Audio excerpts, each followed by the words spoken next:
Uma fé incrédula. Vídeo número 26. Uma produção Torre Small. Esse vídeo segue em sintonia com o vídeo precedente, O Pecado da Dúvida. Apesar de esse vídeo ter como objetivo principal analisar a prática rutherfordiana em relação à incredulidade ou pseudo-tal e as consequências que advêm para aqueles que manifestam dúvida, essa reflexão tem aplicabilidade ampla, podendo perfeitamente se verificar em outros contextos religiosos. No entanto, nós nos concentraremos especificamente na realidade do movimento da Torre, contrastando-o com a comunidade para a qual Marcos escreveu o seu Evangelho. Antes de tudo, sugiro que leiamos o texto de Marcos para a nossa apreciação do caso. Marcos, capítulo 9, versículos de 22 a 24. E muitas vezes o tem lançado no fogo e na água para o destruir, mas se podes fazer alguma coisa, tem compaixão de nós e ajuda-nos. Ao que lhes disse Jesus: se podes, tudo é possível ao que crê. E imediatamente o pai do menino, clamando com lágrimas, disse: creio, ajuda a minha incredulidade. Contrariando a prática assimilada nas congregações da Torre, onde quer que ela opere, esse episódio bíblico que acabamos de ler, objeto da reflexão deste vídeo, mostra a importância da fé, ainda que fraca, contraditória e que carece de estímulo, encorajamento, suporte e aceitação, ao invés do juízo e da criminalização que, infelizmente, faz parte das religiões intolerantes. Tenhamos em mente que o Evangelho de Marcos foi escrito para encorajar, ensinar e pautar uma específica comunidade religiosa, a de Marcos, ainda que foi compartilhada com outras comunidades de então. Portanto, Marcos coloca em evidência para sua comunidade, a igreja local, os acontecimentos mais significativos que trouxeram grandes ensinamentos de Jesus e que ele deseja que sejam bem fixados na memória e no coração dos membros da sua comunidade. Pois bem, essa linda história que acabamos de ler conta em primeira mão a história de um pai que sofre com o sofrimento do seu filho, mas que em segunda mão pode representar a história de qualquer pessoa também quando se apresenta dúvidas no percurso da fé. O desenrolar dessa história deixa claro que, além da necessidade de uma intervenção física, a cura do filho, virá à superfície a necessidade de uma intervenção da alma, a cura da psique fragilizada do pai, que pode muito bem ser o drama de qualquer pessoa. Era isso que Marcos queria comunicar quando lembrou esse episódio à sua comunidade.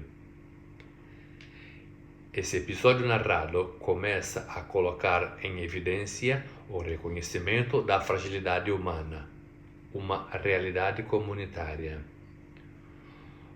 O pai do menino reconhece a sua própria fraqueza ao admitir a sua incredulidade. Ele não tenta esconder sua dúvida, mas pede ajuda a Jesus para superá-la. Com esse episódio, Marcos ensina à sua comunidade a importância da honestidade na caminhada espiritual. Reconhecer as próprias fraquezas é o primeiro passo para buscar a força de Deus. Isso prescinde de alguém crer ou não na existência de Deus. Isso é o que ensina Marcos no seu Evangelho.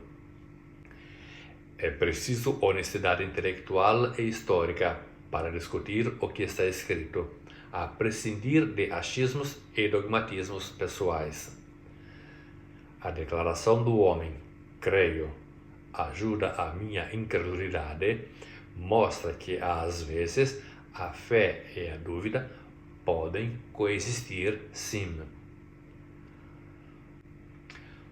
Pode-se sentir sim que a fé não é suficiente ou que dúvidas podem parecer desqualificar a fé. No entanto, esse episódio deixa claro que Jesus não rejeitou o homem por sua aparente dúvida. Diante de um coração sincero, Jesus não recrimina. Em vez disso, ele responde à fé, por menor que ela seja. Isso encorajava e encoraja o leitor do Evangelho a apresentar as suas próprias dúvidas a Deus, confiando que Ele pode trabalhar em e através delas. Marcos deixa claro à comunidade que Jesus não espera que a fé seja perfeita, mas autêntica na sua expressão.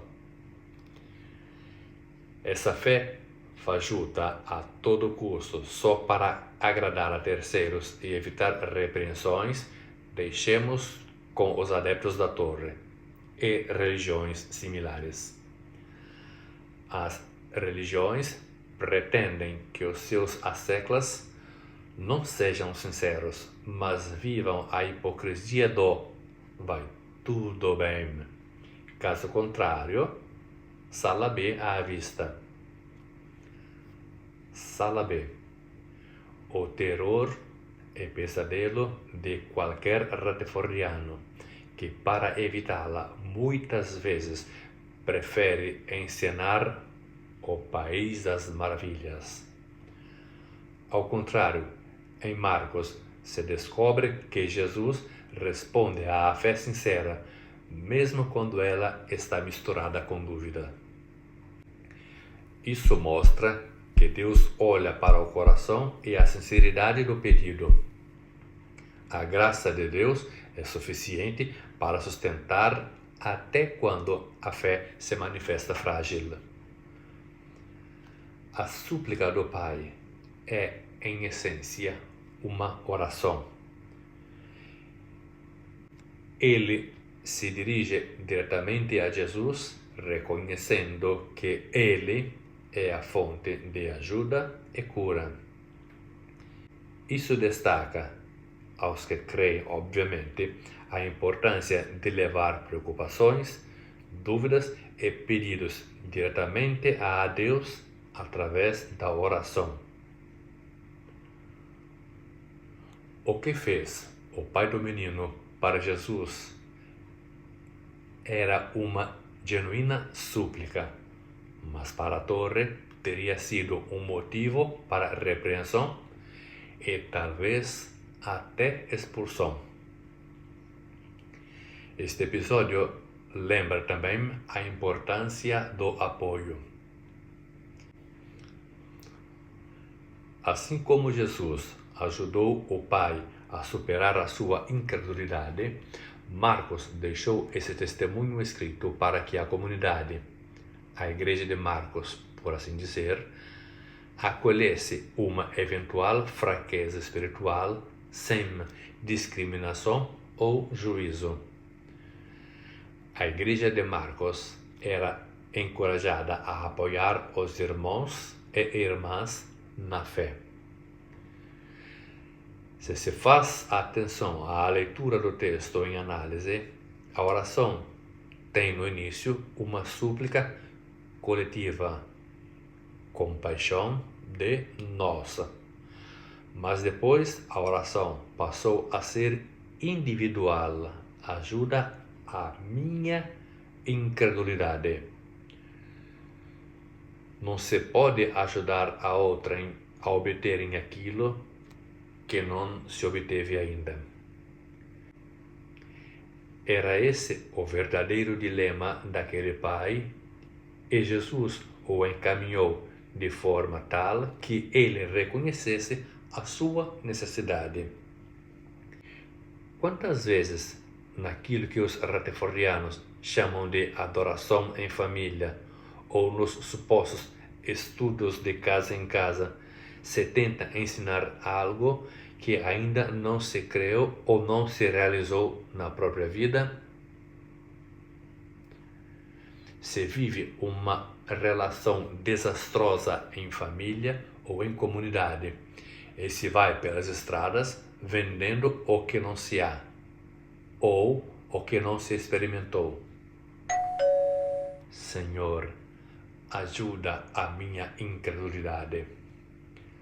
A honestidade para com Deus, infelizmente, não pode ser honestidade para com o líder, ou para com os demais membros que correrão a delatar pela fobia de não se tornarem cúmplices. Não ter medo de admitir as próprias dúvidas e fraquezas a Deus é bem aceita nos céus, mas não sempre na terra. Não obstante, se ama recitar, assim na terra como no céu. Pode-se admitir e pedir ajuda, porque Ele é compreensivo e está disposto a ajudar. Se você, rutherfordiano ou não, sentir que a fé está vacilando, peça a Deus para fortalecê-lo, porque Ele valoriza um coração sincero que busca crescimento. Esteja disponível para apoiar aqueles que ao teu redor podem estar lutando com a própria fé. Mas lembre-se, não obstante a comunidade deva ser um lugar de apoio mútuo, ofereça o teu apoio, mas não espere a recíproca. Os amados irmãos estarão prontos a te enfrentar se você vacilar. Ore, mesmo quando parecer que as dúvidas estarão prevalecendo. A persistência na oração pode levar a um fortalecimento da fé. Conclusão. A história do pai que pediu ajuda a Jesus para sua incredulidade é um lembrete poderoso de que a fé é uma jornada contínua. Reconhecer as próprias dúvidas e buscar a ajuda de Deus é um ato de fé em si mesmo. Ser honesto para com Deus sobre as lutas e confiar na sua graça é imprescindível para se sustentar e fortalecer na caminhada espiritual. Gostaria de concluir essa reflexão sugerindo algumas perguntas a serem respondidas a si mesmo. Você já se sentiu inseguro em expressar as suas dúvidas por medo de julgamento? Será que a fé precisa ser perfeita para ser válida? Já sentiu alguma vez que a tua fraqueza, de qualquer natureza, foram vistas como falta de fé, quando poderia ser justamente o contrário? Alguma vez você recebeu apoio, desde amigos, parentes, cônjuges, anciãos e superintendentes, por ter um entendimento não em linha com os ditames da tua igreja? Alguma vez você percebeu que deveria ajudar antes a si mesmo, para depois ajudar a terceiros, ainda que o terceiro fosse um familiar? Será que o teu líder religioso reflete o ensino de compaixão que Jesus pregou e praticou no momento da fraqueza ou necessidade? Assim como o pai do menino em questão, você estaria disposto a admitir as tuas dúvidas e buscar ajuda diretamente com o único que te entende e te pode ajudar? Uma nota necessária. A tradução do Novo Mundo foi infeliz na sua escolha redacional ao levar os leitores a crer que o pai do menino pediu para aumentar a sua fé. Na verdade, esse pai confessava a Jesus o seu estado emocional, confuso e misto de fé e incredulidade. Muito provavelmente, isso foi agravado pelo fato de os discípulos não terem conseguido ajudá-lo, como se pode verificar na sua afirmação: E eu pedi aos teus discípulos que o expulsassem, e não puderam. Verso 18. Será que a torre não admite a possibilidade dos seus membros sentirem crises existenciais ou de fé, tentando uniformizar as mentes dos seus leitores? O que você acha?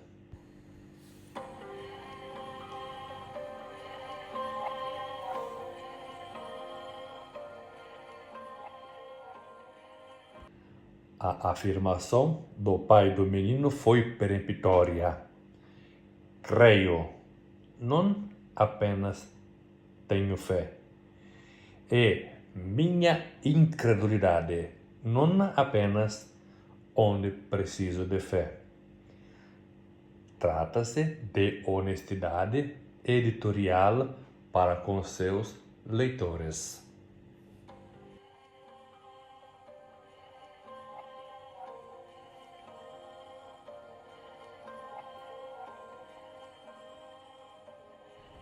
Se você está em um grupo onde não se pode ter a liberdade de manifestar dúvidas e incertezas sem sofrer retaliações, você não está no grupo de Jesus.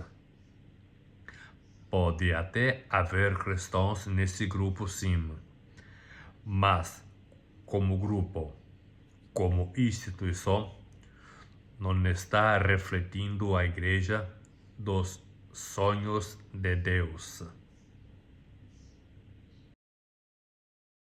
Torre Small. Somos muito orgulhosos.